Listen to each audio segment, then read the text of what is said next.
I turned the corner, afraid of what the flashlight's beam might reveal. Suddenly, a roughly painted symbol of a torch glowed in the light. Behind it, hidden by a rock, sat a battered metal trunk. It was here for a reason, packed with supplies, batteries, flares, ammo, things you need to make it through the darkness of the night. Something left behind by someone who knew what I knew, and more.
Agent Nightingale didn't want to be in Bright Falls. These little communities revolted him, and he didn't like the trees or the coffee. He now knew that impossible horrors lurked behind the storefronts and smiles. He desperately wanted to turn the car around and just drive until he passed out or ran out of road and booze. But he had a job to do. He had a rider to catch, at any cost.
We gotta get moving. More of them coming. That flashlight's kid stuff. The flares will keep the bastards away.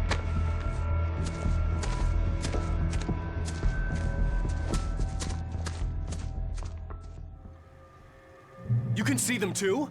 Hell, of course I see them. Come on, we gotta move. Why? Because that's the way the story goes. Yeah, but Let's move! I lost my gun back there. Oh, I've got a gun. Just keep that light steady on him. It took a moment, but then I recognized him. He'd been on the ferry when I first arrived here with Alice. He knew my name. We were headed in the direction of Lover's Peak. There was no way this was a coincidence. He was the kidnapper. Come on, Wake! You better keep up.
Right up these stairs, Wake. Use the flares from the emergency box to hold them off while I get these boards off. Give me the gun. Yeah, no can do, Wake. Are you kidding? Give me the gun! No time for back talk. Hold them off, damn it.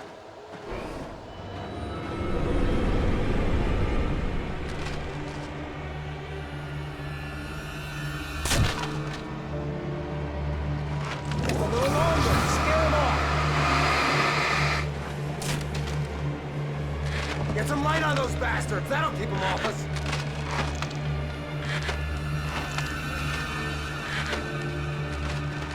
Just a little longer. I almost got it. Okay, it's open. Move it, Illusion.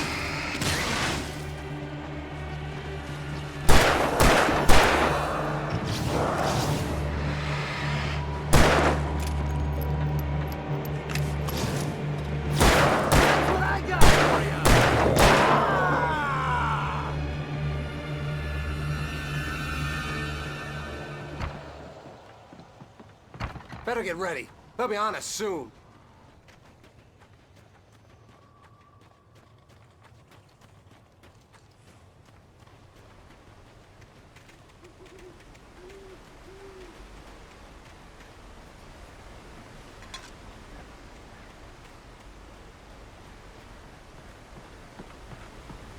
This is it, Wake.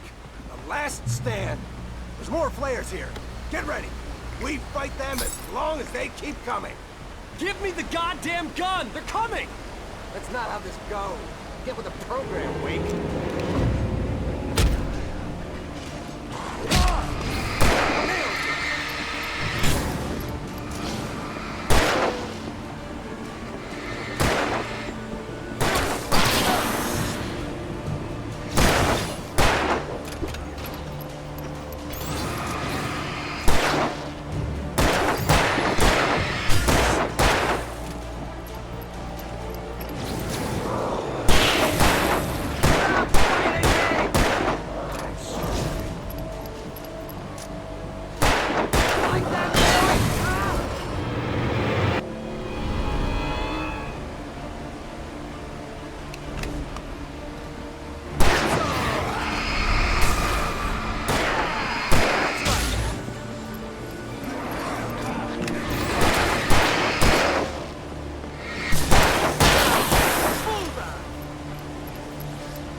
There's more flares here. Get ready. We fight them as long as they keep coming. Give me the goddamn gun! They're coming! That's not how this goes. Get with the program, Wake. Hear that?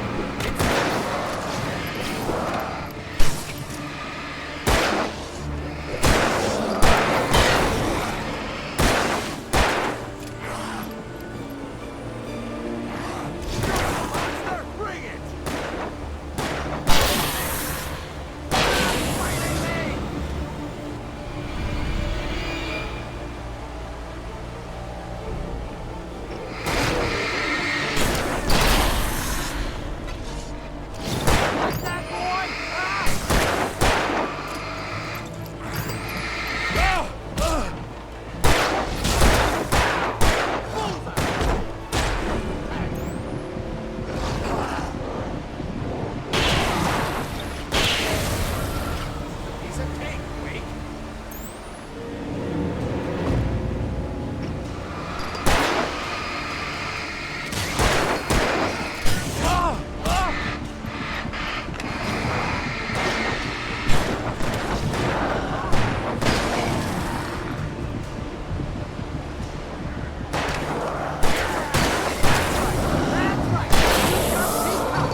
Let's cut the act now.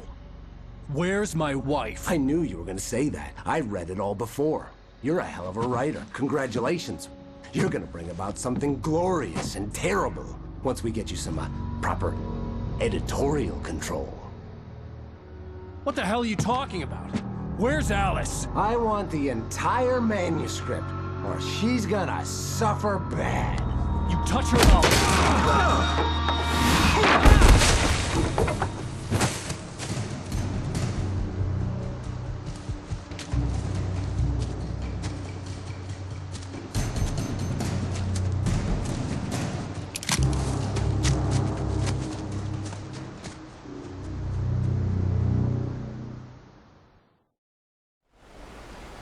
You're gonna give me the manuscript or you'll be sorry! No! Come back here! I swear I'll kill you if you hurt Alice! Do you hear me? Come back here! He had Alice, and he wanted the manuscript because he thought it held some magical power. But I had no manuscript to give him. I had to get back to Barry and figure out my next move.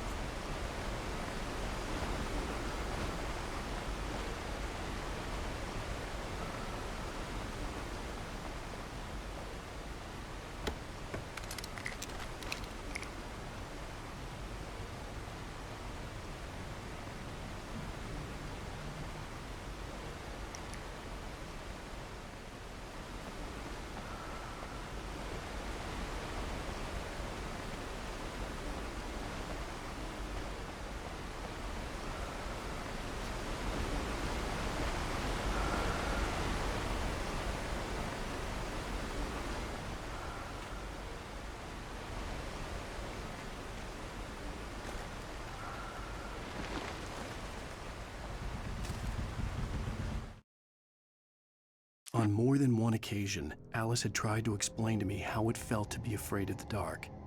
To her, darkness wasn't simply the absence of light, but something more tangible than that. It was something you could touch and feel. Worse than that, it was something with a mind of its own, something malicious and malign. For her, things changed when they were wrapped in darkness. They turned into something else, something foreign, and nothing was safe or innocent anymore. I'd never really understood what she meant, until now.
Steve warned me about these traps. It hurt like hell.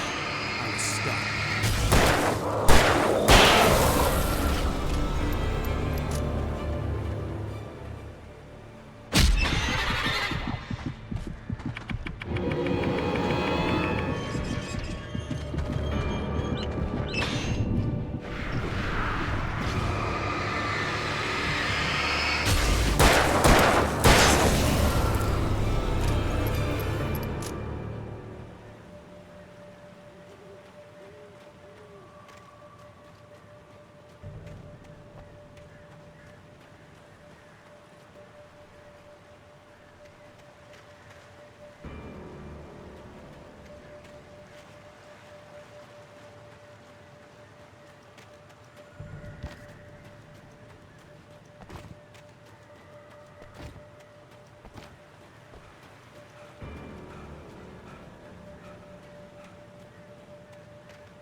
Sarah didn't care about the legal threats Wake's agent had made. She let Wake go without argument, because there was something about him she couldn't quite put her finger on, something that reminded her of her father. She didn't think Wake would hurt his wife. Then she thought about the way he waded into Hartman, that hair-trigger rage flaring up without warning.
The night had been one desperate situation after another.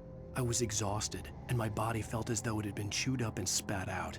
The flashlight was heavy in my hand, and each pull of the trigger sent a painful shock up my arm. But I was finally out of the woods and things were looking up. That's when I heard the chainsaw.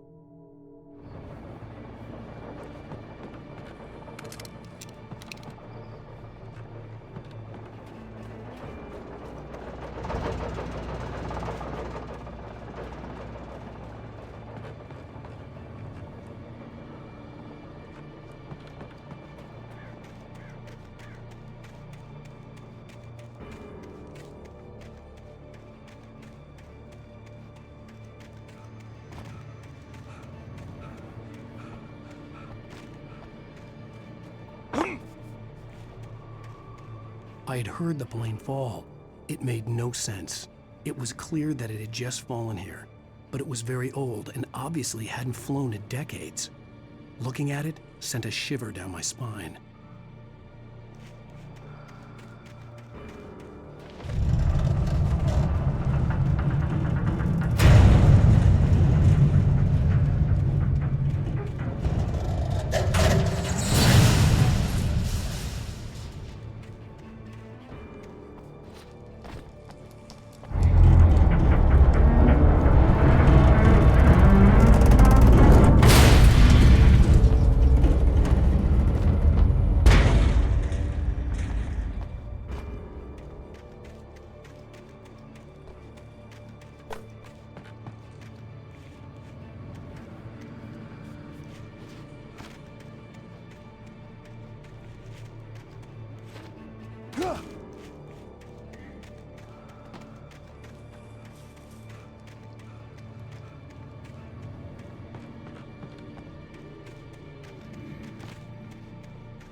Hunting your own fortune, save.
The logging site was a mess.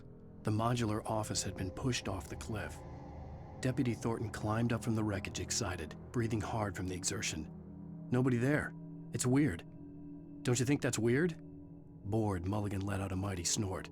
Hell, it's always weird, Thornton. Just a question of sorting out what kind of weird it is this time around.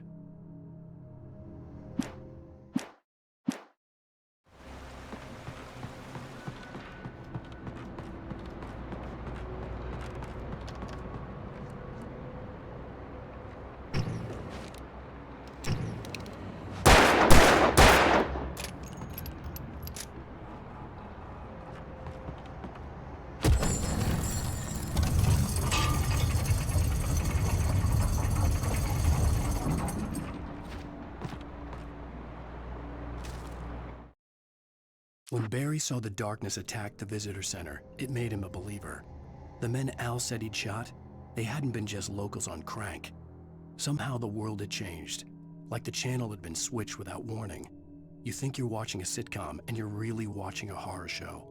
When the birds started attacking the cabin, Barry wasn't surprised, just terrified.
Beware of Widowmakers!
shadows stirred and the wind picked up as I ran through the forest.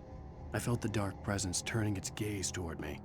Then the moonlight was blotted out by dark shadows that raced violently across the ground, moving too swiftly to be natural. Darkness gathered between the trees and melted again to reveal the Taken. No natural path had brought them here.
Hazardous occupation.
Barry? Ow! The porch is covered with burns. They've got all Hitchcock on me. Stay out of sight. I'm on my way. Don't open the door. What am I, crazy? Stay hidden. I'll be there soon. Just make sure you keep the lights on.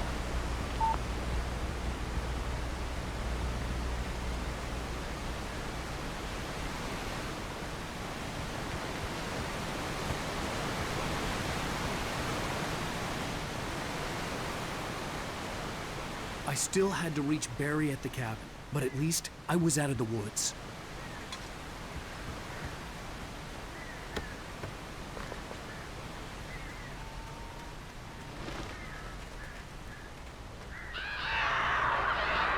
I'd have to get the car from the locked garage. It would get me back to Barry faster, and the headlights were a welcome bonus.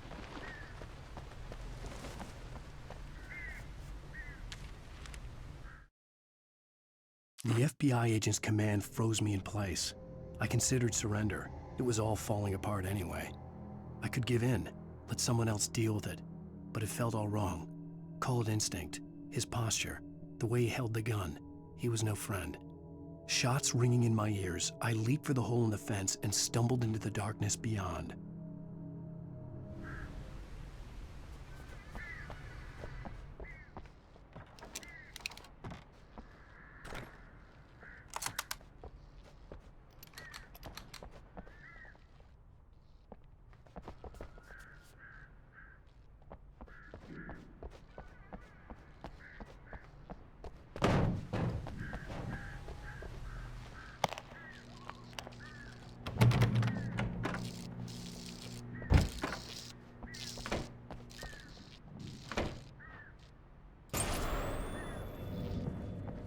story is not a machine that does what you tell it. A story is a beast with a life of its own. You can create it, shape it, but as the story grows, it starts wanting things of its own. Change one thing and you set off a chain reaction of events that spreads through the whole thing. The characters have to be true to themselves. The events need to follow a logic that fits the story. A single flaw and the magic is gone. The story dies. Alice dies. You can learn about nature and yourself.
There was no misunderstanding.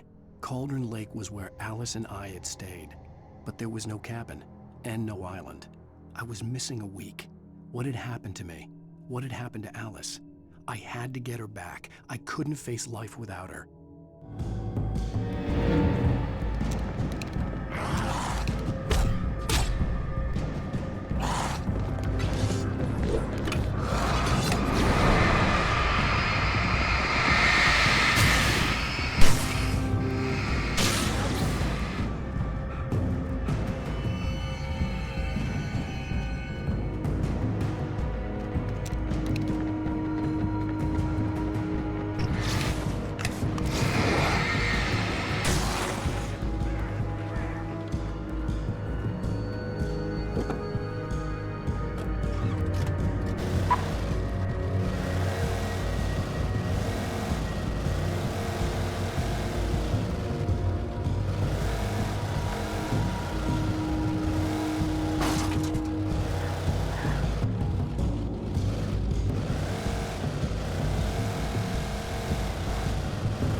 The flare gun was probably the best weapon I could imagine against the dark things I was facing.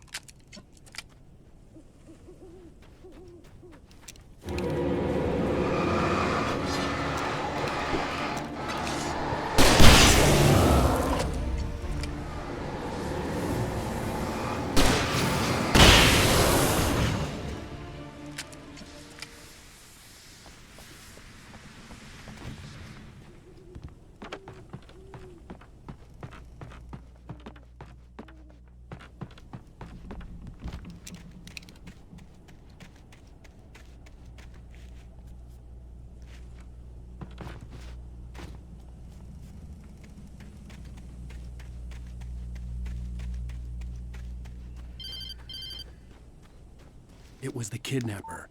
You son of a bitch! Where's my wife? Enough horseplay, Wake. You deliver the manuscript, and you can have your woman back. Simple as that. I don't... Listen. I'm gonna need time to finish it. I still need to write the ending. I need a week. It's not done. I need a week. 2 days. The old Bright Falls coal mine is nearby. You can find it easy, city boy. The main building, there at noon. You bring the manuscript, you'll get your wife. If not, well, get me? Yes, I get you.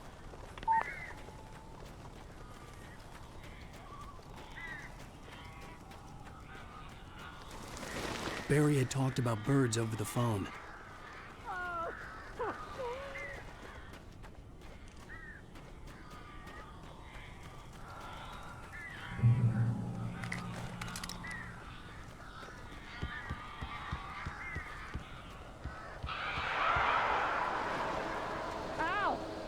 I am so glad you're here.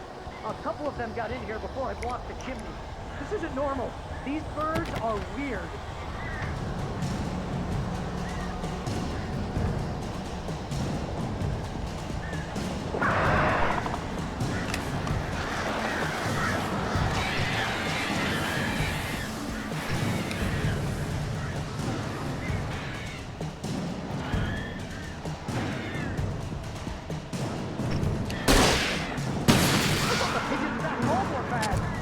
Make them go away, please!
open the door now.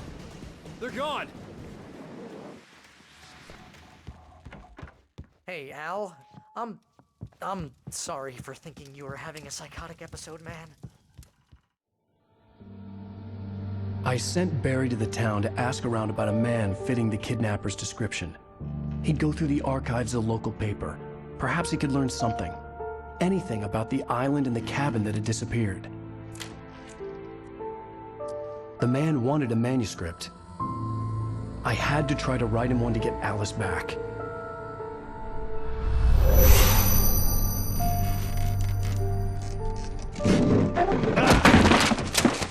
For me, the supernatural had always been nothing but a metaphor for the human psyche, a tool to use in writing fiction. Now, it was happening for real, and I couldn't put a single word on paper.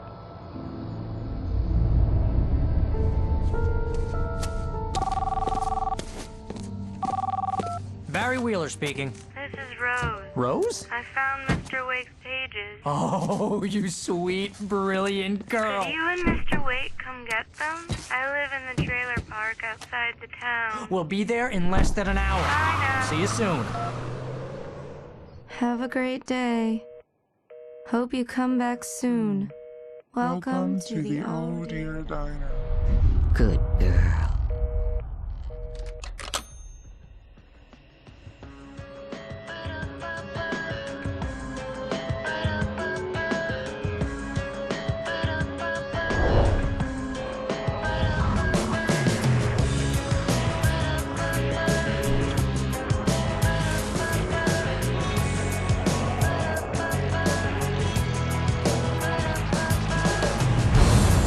Come here.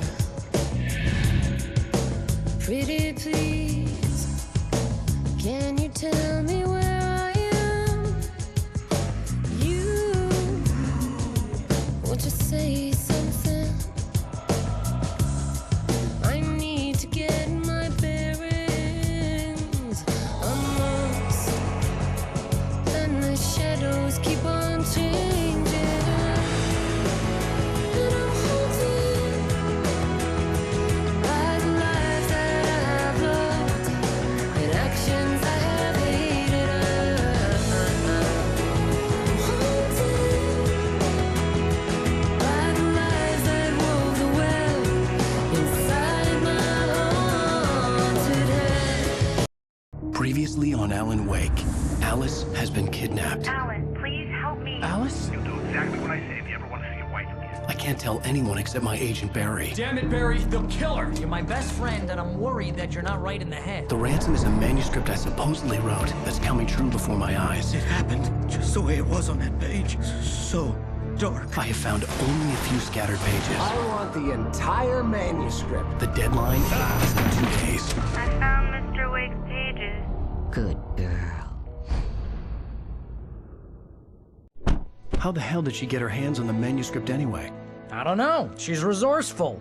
I told you you were too hard on her. Listen, I found out all sorts of interesting stuff while I was digging around. Yeah. Mr. Wake, it's Sheriff Breaker. We have an FBI agent here, Agent Nightingale. FBI? He's anxious to see you. You'd better come to the station. Okay, I'll be right over, Sheriff. Let's make this quick, huh?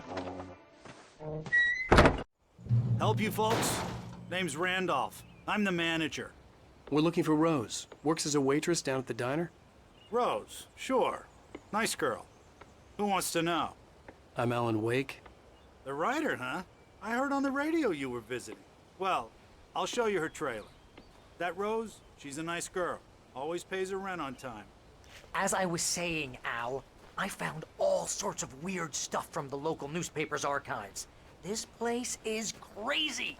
Disappearances, mysterious deaths, urban legends come true, and get this, most of this stuff takes place around Cauldron Lake. Well, you ain't wrong, mister.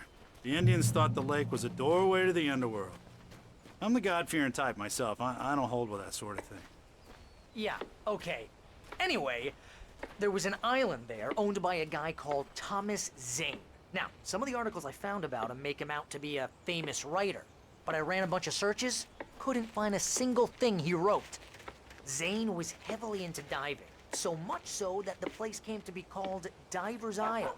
But the volcano under the lake erupted in 1970, and Zane went down with the island. Yeah, how about that? It was there in the morning, as if it had fallen from the sky. But it would take a tornado to lift something like that. We're damn lucky it didn't crush any of the trailers.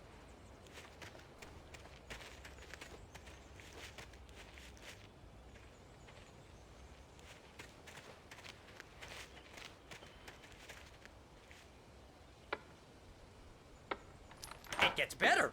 A local girl, Barbara Jagger, drowned in Cauldron Lake just a week earlier. They were lovers. Sure, Jagger's a local spook story. The Scratching Hag comes for you in the dark. Childish stuff like that. Anyway, Al, I'm just getting to the best part. All of the articles about this stuff were written by Cynthia Weaver. I asked around, and she's that crazy bag lady you met. What, the lamp lady? She can be a little loopy, but she's not homeless or anything. Yeah, anyway, she knew both Jagger and Zane before they both died, and she had some kind of a breakdown.